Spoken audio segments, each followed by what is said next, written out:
Okay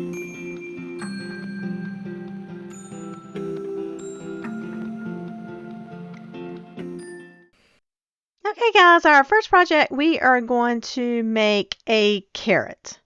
And I picked as close as a color that I could to a carrot orange. Didn't have many oranges to choose from. You could certainly do a white for that farmhouse feel, or you could do a creamy color. Whatever, really whatever suits your decor, because it's not exactly a carrot. So, crafting is always just creating what you visualize. So, all my projects I did because they're deck spindles. Just know that I did send them all go with my finger sander. So here's that color, and it is called Fired Clay, and that is from Folk Art. And then I'm going to use those stem of flowers for the carrot stem. And these have some purple in them, but I think they're pretty. Again, if you want to get more of just the greenery, whatever you have on hand, or if you try this project, whatever you want to buy. But I think putting these together in a bundle, I'm going to do more of these for my booth, I believe. I think people will really like them, but I think putting them in a bundle would be really nice. So I'm going to I've already drilled a hole in the top, and then I'm going to place my stem down in there with some hot glue. So just make sure you put a good bit of hot glue in there to hold it secure. And then I'm just going to take a small ribbon I had on hand. It was too long at first, so I decided to come back and cut it and then just make 2 little bows out of it. This project is finished. Now you could just like lay these around in a little basket would be pretty. If you wanted to put some eye hooks on the back of them and like hang them from somewhere, that would be pretty as well. Next project are I'm going to do 2 trees with these Dollar Tree bottle brushes. So they have these out from the Valentine's Day, but to me they look more Eastery. Maybe they're supposed to be Easter. Yeah, maybe that tag looks Easter. Anyhow, I am going to paint these with my white Adirondack, and also that is a folk art paint. I'm going to remove those bottoms that are the little trunks, but you guys remember to keep all your pieces. You never know when you're going to use them. Your scrap pieces are wonderful. Again, I am going to just drill a hole in the top of each one of them, and that's so I can stick the tree down in there. And after the chalk paint dries, I am simply going to hot glue my trees down in there, and then some ribbon that I had on hand, I am going to tie around each one of them. So one of the blocks is plain, and the other one had a little more of the spindle effect on it. So let me know which one of these you like the best. I like both of them. I think I only did 1 coat of chalk paint on each. I did not mind. I did a heavy coat. I did not mind that wood came through. It was just a natural looking project, so it did not bother me at all. But let me know which one's your favorite. I'm thinking you're going to say the one that's got the curves on it, but I think these would be beautiful as well, just grouped together for your Easter decor, and so simple, but so pretty. They really look like you bought them from a boutique store.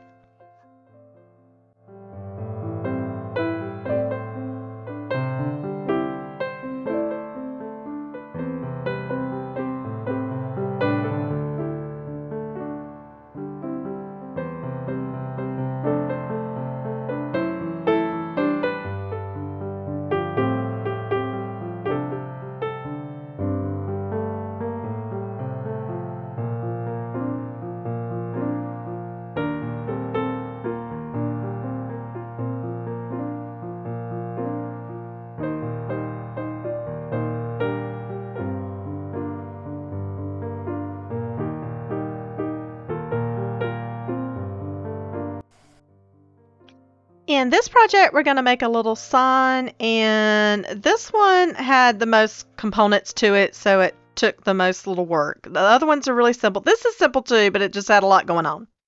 So this little base, I wanted it to kind of have a farmhouse kind of feel to it. So the little base part of it, I actually did one coat of black chalk paint to begin with, and then I'm going to come back and put, it was either 2 or 3 coats of white on it. Now this little sign that I'm tearing apart, you may be able to tell that is a Dollar Tree find. It is leftover. I forgot what else was on it. I'm thinking a rabbit, maybe. Anyhow, those I save about everything. So I just had those in my stash, and I thought they would make a good sign, and they were perfect for this. So I just tore it apart. The string, though, I am going to use later, so I just put that off to the side. And I'm going to do, it took 3 coats of the white chalk paint to cover up the wording on that. So you can see me here doing the white chalk paint on the base part of it as well. Then I'm going to drill a hole for my dowel rod to fit. Now, I did have to cut my dowel rod down some because it's a little too tall for how I wanted the spacing on those signs to be. So I did cut it down a little bit. I did not stain it nor paint it, but that certainly is an option. I think it looks fine natural. It would look pretty stained. It would look pretty painted, but I just decided to leave it natural. So I drilled my hole, and my bit wasn't quite big enough for the dowel rod, so I had to do a couple holes and round it out. Anyhow, it worked. And then I picked some stencils to go on the larger sign piece, and then I picked some blue chalk paint to do those in. Now, these stencils, it's a little hard to figure out your placing with them, and you can see me sitting here trying to figure out how to do them. I ultimately kind of laid them out and figured out how it would look the best with the spacing. And then I would do the outside letters, then the next letters in, and the next letter, and it worked best that way. And it's fairly even, but these are a little hard. They're just kind of thick, and they don't stack on top of each other, but you can see it worked out. Then I'm going to use some stencils, and these are from Redesign with Prima. This is the Cottontail. There was, you see those eggs? There's one that's got like in a nest. It's got some eggs. That's the one I ended up using. I was kind of wondering what project I would use these on, so don't throw away your scraps because you can always use them. So I'm going to use those and some couple pieces of florals, and I'm going to lay those down with my tool that they give you, and make sure you do take that top vellum part and burnish your piece. And in the end, this is everything's going to get a clear coat on it anyhow because it is chalk paint. And of course, you want to seal your transfers and you want to seal your stencils too. So put those down. Then I'm going to take some florals I have in my stash, cut those, and I'm going to use those for like the stem of the carrot. I didn't want it to just leave it with the wood piece, so I'm going to actually cover that up. And I had to use a combination of hot glue and some staples. So I'm going to put my dowel rod into my base with some hot glue. And for my pieces, in order to get them on my dowel rod, my stand, I'm going to hot glue those at first, let that set up. And then that cloth piece that was originally on these, that had the pieces hanging, I'm going to use some pieces of that to cut strips and hot glue those around the dowel rod and onto the back for extra security. And I did 3 pieces on each side, and you'll see I'm flipping it and a little bit later you'll see where it's 3 pieces on each, because I felt like it needed something more than just a hot glue on the just the sign anyhow. So that's going to give me a little bit more, and this is real sturdy. You'll see me coming up where I knock it over, but I promise you it is sturdy, and that's the reason why I cut the dowel rod too, just to make it sturdy. Now, if you try this project and you felt like you need something other else, you can always find a little base at Hobby Lobby or something that you can put it on. But I'm going to take and make a simple bow and hot glue that as well, and sealed everything real well with Big Top, and this project is finished.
last project, so I had this piece left over. I went back and forth trying to figure out what to do with it. And the more I kept looking at it, I thought maybe to paint a little rabbit face on it and hang it. Or again, you could put it in a basket. When you see it in the end and it's just styled in a basket, it would look beautiful if you had several of these with the bottle brush trees. Would be really pretty. So I decided not on white this time, but I went into my acrylic paints and found this nice neutral, like a tan creamy color. I did 2 coats of that.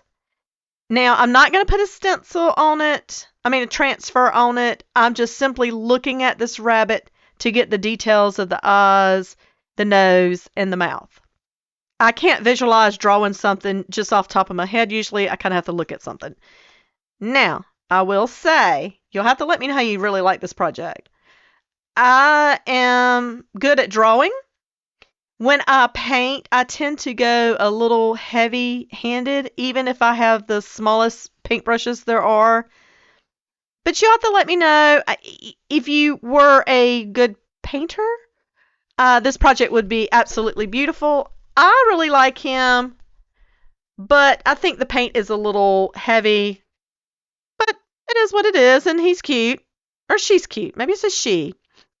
So I'm going to be using a pink chalk paint, black, and then I've just pulled a brown. I really didn't have a brown chalk paint, so I just pulled a brown out for my rabbit.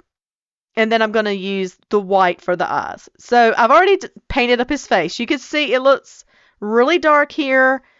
Don't worry, because in the end, I do come back and lighten her up a little bit with that creamy tan color. I've got one single chenille stem. I'm going to cut it in half. I'm going to use this to form some ears. I went to my stash and got some Just yarn. This is a Dollar Tree product, and this is so soft, you guys. It reminds me of a teddy bear. I'm simply going to wrap both pieces, and you do see me. I'm coming back upon myself there, what I've already wrapped. I just want to make sure to get those little silvery pieces covered completely. I just cut the ends. I did not glue it at this time because, again, I'm going to drill 2 holes up top and hot glue these in. I'm going to bend these and form these. These are my little ears. So in the end, you're going to put the hot glue on them. That's going to hold it in place. Now, you're looking at it here. You're thinking, Christine, that face is real dark. So I tried to use that brown for like shading because the transfer I was looking at had a lot of shading. And I didn't want it all to be that same color, but I am going to mute that down. You'll see in the end with some more of that creamy color. So it kind of looks like a cheetah face here. I don't know. Like I said, it's a great idea. And my daughter doing it, it would be absolutely beautiful.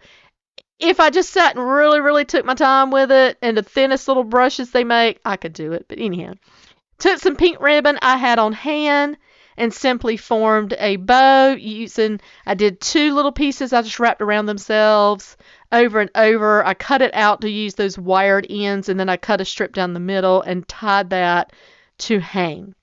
And I hot glued the bow on there. Then I'm coming back with a hot glue gun and putting some more in the ears to make sure they stay in those holes. I had this little pom-pom left over. I think this is from some Dollar Tree project I had. And I'm simply going to hot glue that to the back, and that's going to be his cute little bunny tail. So here they are all styled. Let me know which one is your favorite. I hope you guys enjoyed this, and I'm just showing you how to use one deck spindle with these 5 projects. Till next time, you guys, take care and have a blessed week.